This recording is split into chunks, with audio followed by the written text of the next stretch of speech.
Hi, this is Kent. I want to share with you a nice sounding pattern for piano and keyboards. It's a continuous series of 16th note triplets, and I'll be showing you how that sounds in certain situations. And if the 16th note triplet phrase means nothing to you, that's okay because I'll be explaining why it's called that. So our first example, I'm going to use an A minor chord. Put my thumb here on A,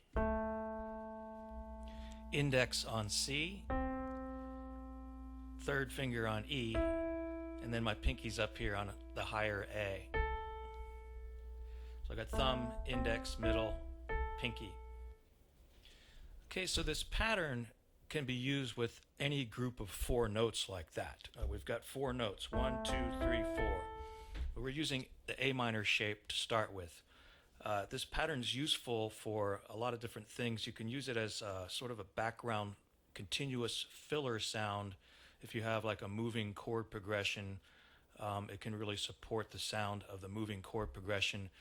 You can use it, you can intersperse that type of rhythm within, say, an improvised solo. Okay, so here it is on the A minor. I'll start with my pinky here, and I'm going to go down to the lower A, and then I'm going to go back up. So it's composed of that series of notes. But what we're doing is we're going to do it faster than that. And it can be notated as 16th note triplets, which I'll talk about a little bit as we go along. So I'm going to take this thing, I'll start slow, and I'm going to keep building up in speed here.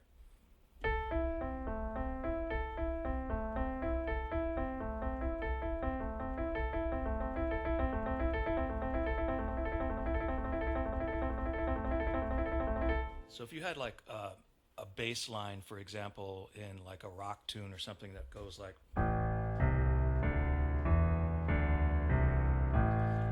then maybe you could use that A minor pattern I showed you to back that up, something like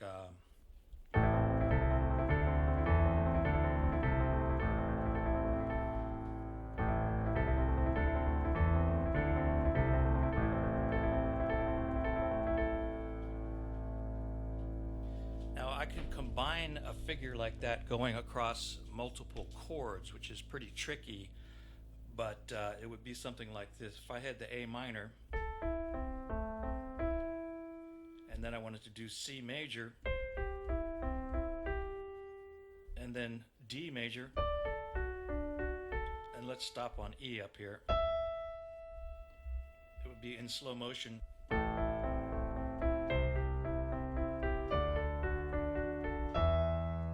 So when you speed it up, it sounds kind of cool.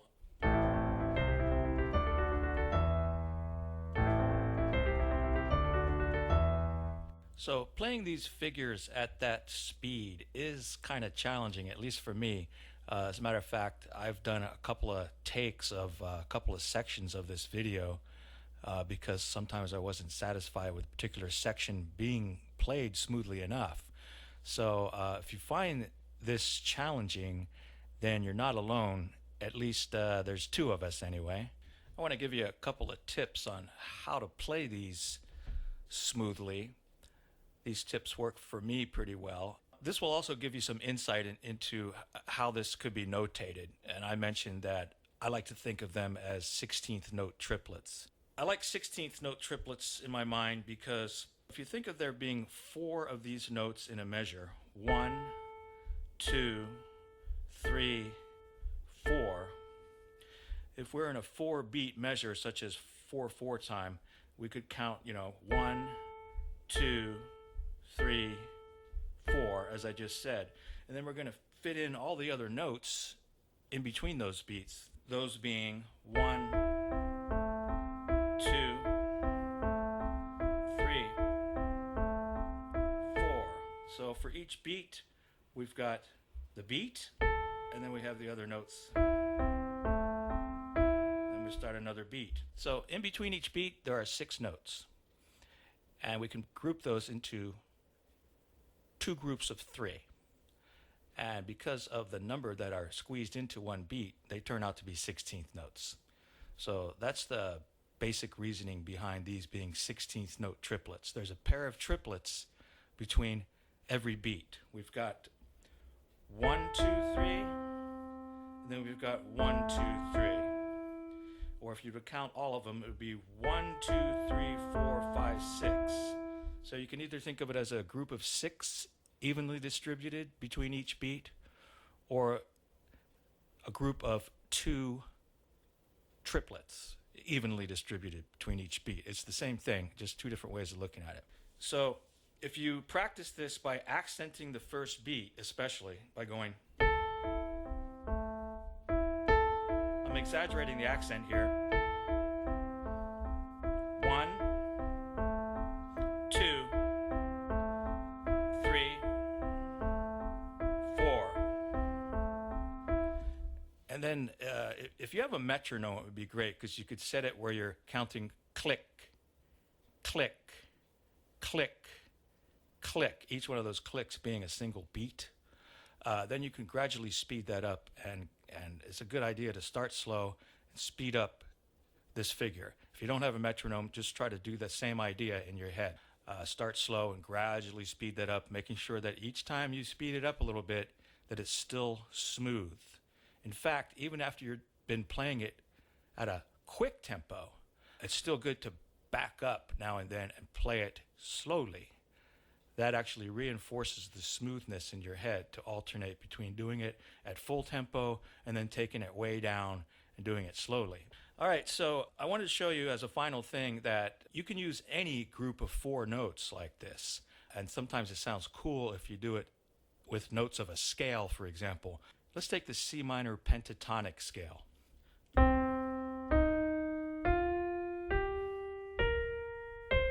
Back down. Now you may know the blues scale, which has 1 extra note.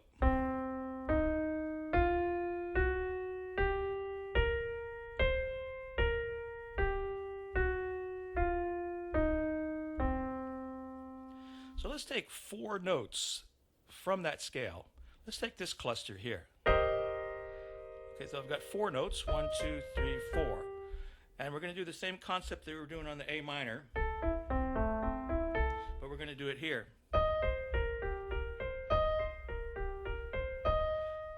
And you can practice the same way by going slowly and kind of working up in speed.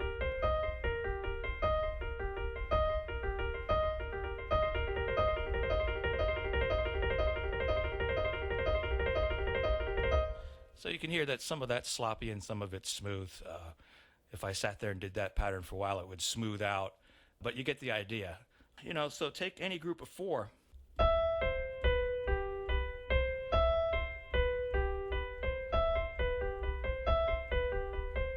And there's no reason why you can't be doing a pattern slowly like that too. That's kind of a cool sounding right there, you know.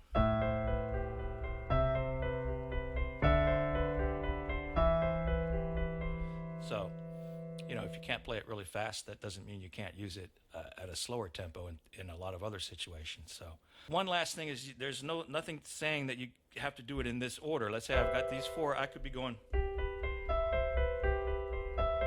Now I'm choosing the G as my starting note. Same group of notes.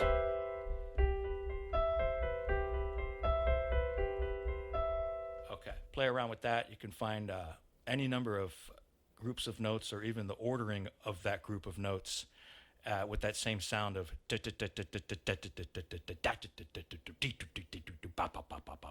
I hope you have a lot of fun playing around with that, and thanks for listening. I'll see you next time.